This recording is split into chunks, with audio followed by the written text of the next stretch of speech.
Have you ever watched those nature documentaries where a herd of wildebeest are crossing the African plains?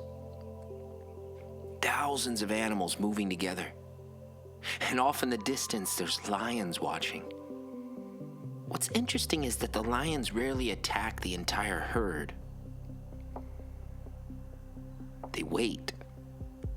They watch. They look for the one that's drifting away, the one that's separated, the one that's isolated. Because what the lion can't accomplish against the group, it can often accomplish against the individual. And the story beneath the story is this: the enemy of your soul uses a very similar strategy.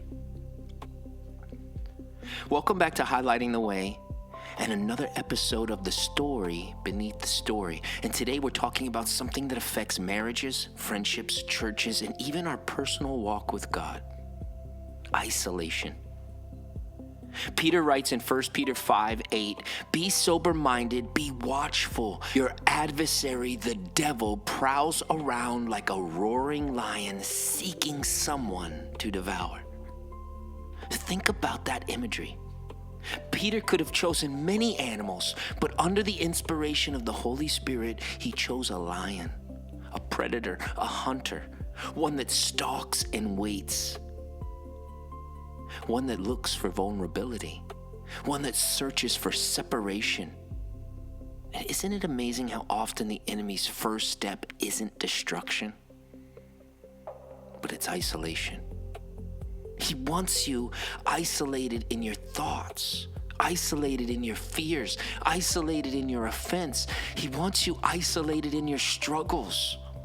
Because when you're isolated, the lies get louder, fear gets bigger, temptation gets stronger, and the truth becomes harder to hear. The story beneath the story is when Jesus told the parable of the lost sheep. The sheep wasn't in danger because it was weak. It was in danger because it was alone. The shepherd leaves the 99 and goes after the one. Why? Because distance creates vulnerability. The sheep separated from the flock become the easiest target. And sometimes that's exactly what happens to us. We get hurt, we get disappointed, we get offended, we get tired, and instead of moving closer to God and His people, we pull away. We stop calling, we stop praying with others, we stop showing